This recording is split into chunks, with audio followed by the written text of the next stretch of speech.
Всем привет, меня зовут Смирнов Илья, я врач-сомнолог, и сегодня я хотел бы простым человеческим языком рассказать вам в этом видеообзоре про средства от храпа. Я собрал несколько средств, которые нам позволят узнать, что же такое храп вообще в принципе, как его предупредить, можно ли его победить. Ну и давайте начнем. Мы начнем с тяжелой артиллерии, с СИПАП-терапии. Многие, наверное, уже слышали, что это такое.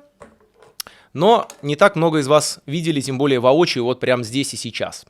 Итак, это аппарат, который создает воздушный поток, который проходит через маску, когда пациент спит в ней и вот так вот к носу прикладывает.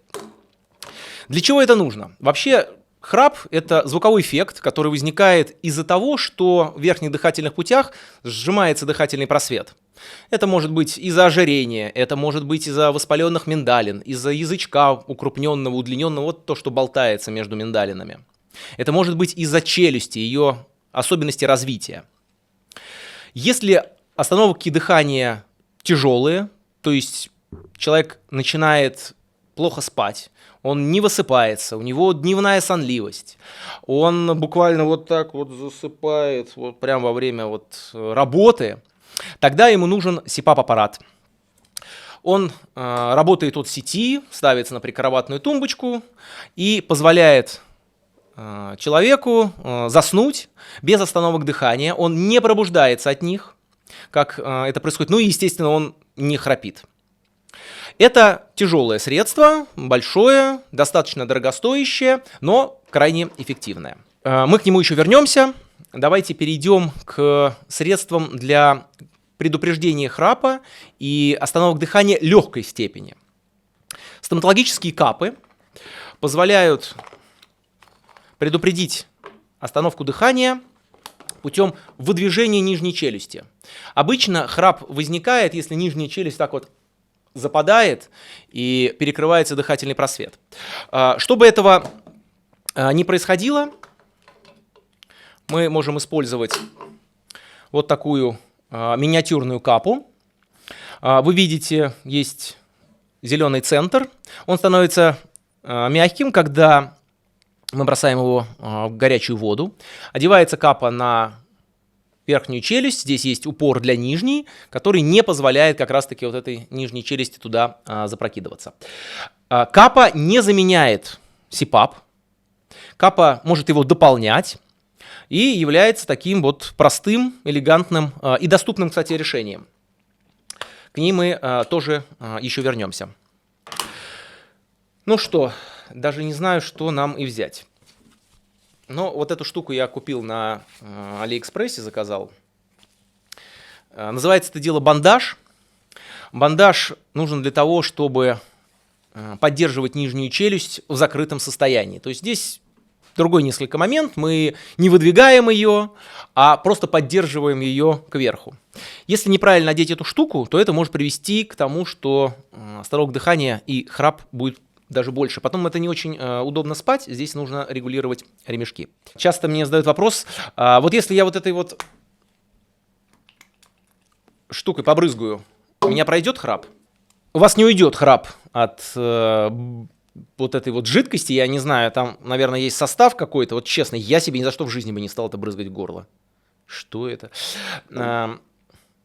Смотрел кто-нибудь фильм «Кин-дза-дза»? Помните, там так вот носили вот так вот? Вот так вот. Такая клипса. Маленькое решение, стоит 50 рублей, может быть 100, ну и эффективность, собственно говоря, вот такая же. Я не знаю тоже, насколько... Вот она все разломалась. Насколько это нужно, я к ней не буду возвращаться. И к этому тоже. Вернемся к СИПАП-терапии. Человек одевает маску носовую, здесь даже она канюльная, и у него открывается рот. А так. Воздух начинает выходить, человек начинает просыпаться. Для этого мы можем использовать бандаж и спать и в бандаже, и с маской. Ну, наверное, это не самое удобное, но самое эффективное. Эффективность СИПАП-терапии при правильной настройке, кстати, настройку должен делать врач. Есть специальные врачебные программы, которые показывают информацию о том, как вы спите, как вы дышите, сколько у вас остановок дыхания и так далее. И корректирует это специалист, сомнолог в зависимости от необходимости. Ну, вот он настроил вам аппарат, или я настроил, или какой-нибудь другой сомнолог настроил, и вы уснули, открылся рот, купили бандаж, уже все перемотанные в этих масках.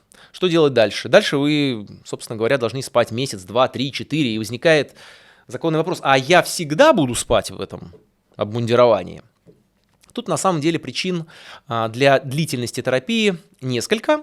Основная – это если сама остановка дыхания, да, и храп были из-за того, что скопился подкожно-жировой клетчатке жир, перекрыл дыхательный просвет, то на фоне СИПАП-терапии вы приобретаете бодрость, у вас становится больше сил, вы более активны, и идете в фитнес-зал, там активно занимаетесь спортом, приобретаете изящность форм, и, собственно говоря, есть вероятность того, что вы откажетесь от СИПАП-терапии. Буду ли я все время храпеть, если у меня, например, нет остановок дыхания? Пришел к сомнологу, сказал, нет, есть простой храп, просто храп. Капа будет предупреждать храп и даже легкую степень апноэ, но опять же вопрос, буду ли я это носить постоянно? Ну, в зависимости на самом деле настолько долго, насколько дороги вам ваши взаимоотношения с супругой или девушкой. Это своеобразная инвестиция в эти отношения, потому что женщины не любят эти звуки, они более чувствительны, чем мужчины к звуковому эффекту в ночи, их будящему, и сначала они просто будут вас калечить путем удара локтей в подреберье, а затем они попросят вас уйти в другую комнату или уйдут сами. И это приведет, ну, так сказать, к некоторому расколу взаимоотношений. Стоит ли этого дожидаться? Ну, люди дожидаются, но я думаю, что такие решения вполне себе могут вам помочь. Итак, сейчас давайте еще коснемся плюсов и минусов. Ну, с СИПАП-терапией минусы очевидны. Это достаточно большой прибор, к которому привязаны, наличие маски на лице, воздушного потока. Понятно.